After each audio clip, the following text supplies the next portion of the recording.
name is Afika binti Zainuddin from BA 118 BE. Okay, so here I would like to talk about the principal measures to ensure the computer security. It actually has four. The first one is restricting areas, and the second one is preventing data loss. The third one is encrypting data, and fourth is anticipating disaster. So in anticipating disaster, it actually have three. The first one is disaster recovery plan, second is physical security, and the third is data security. Okay guys, so let's go to the next pages. Okay, it's actually we are ready to know about the description of all of these measures.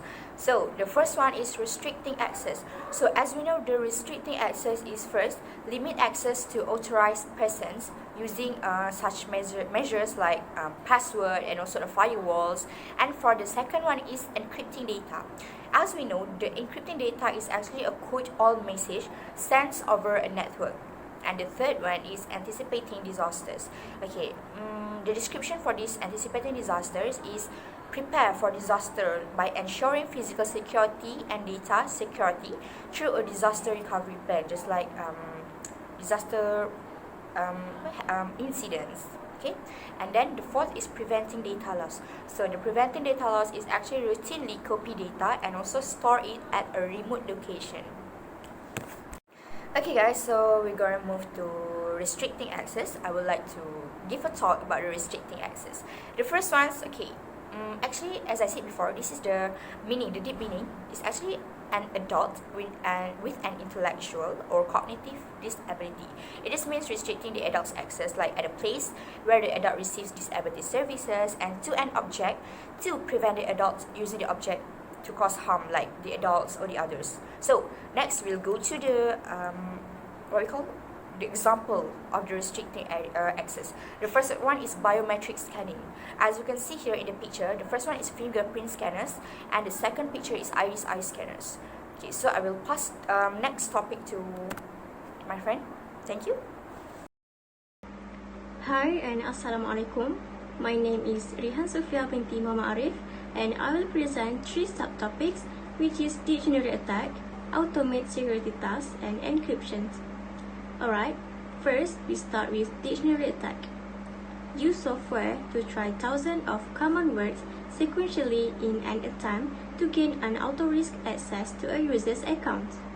What is dictionary attack?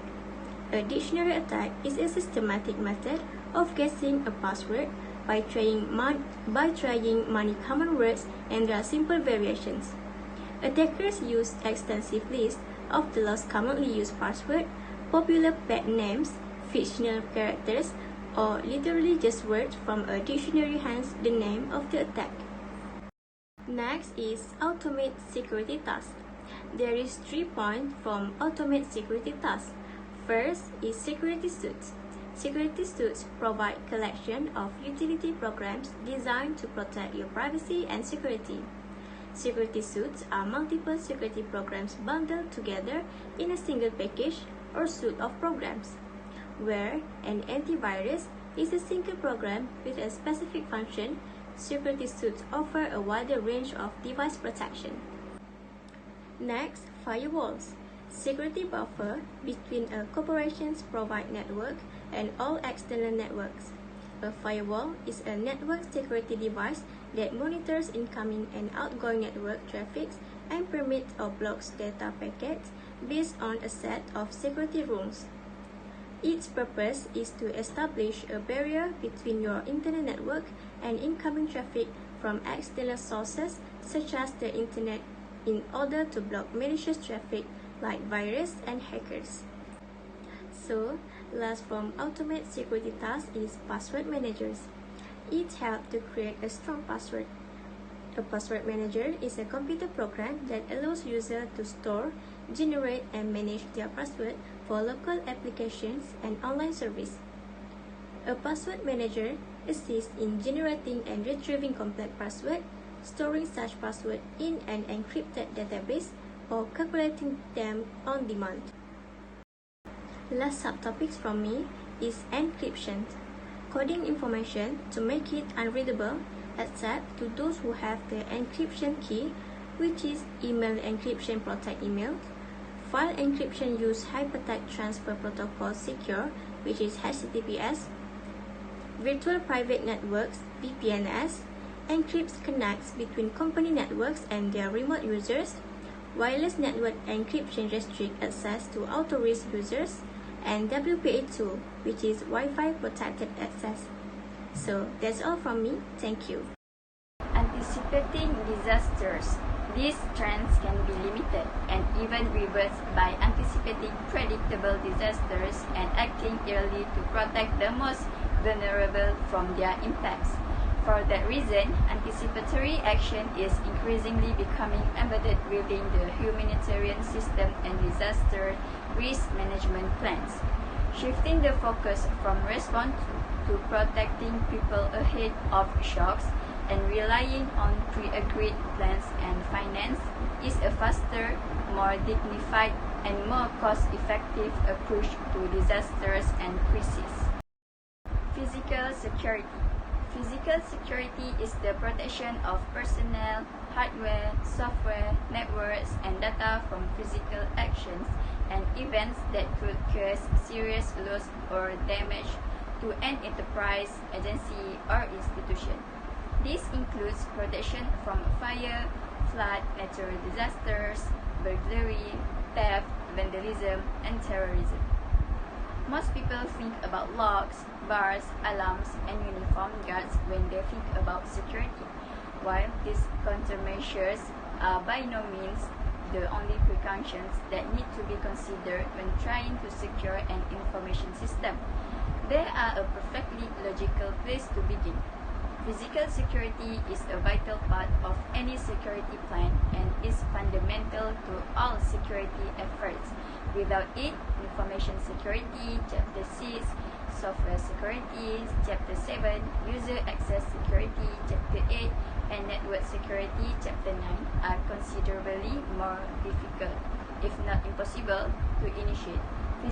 Physical security refers to the protection of built-in sites and equipment, and all information and software contained therein, from theft, vandalism, natural disaster, man-made catastrophes, and accidental damage.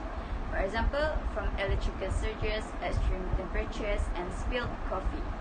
It requires solid building construction, suitable emergency preparedness, reliable power supplies, adequate climate control, and appropriate protection from intruders. Data security. There's this thing about disasters. They don't come with a warning. Unlike in a cyber attack, businesses don't get to analyze their shortcomings that led to the situation in order to prepare them for similar attacks in the future. A Kansas City enterprise may be unconcerned about the threat of tsunamis, but every location comes with some potential for a natural emergency. Hurricanes, tornadoes, floods, fires, and earthquakes regularly feature in our news reports. Each region has particular risks, be it hillside, brush fires, and mudslides, coastal storms and flooding, or certain plains twisted in tornado alert. What steps will you take to prepare for natural disasters in your business locations? While there is no way to prevent a disaster from striking, there are, fortunately, ways a company can protect its data and be prepared in case they ever face such a situation. Disaster recovery plan. IT disaster recovery is practice of anticipating, planning for, surviving, and recovering from a disaster that may affect a business. A disaster recovery plan allows company to respond immediately to reduce damage and resume core business function as quickly as possible. How to preventing data loss? Well, there are two steps on how to prevent data loss, which is frequent backup and redundant data storage or store off-site in case of loss of equipment. That's all from us. Thank you.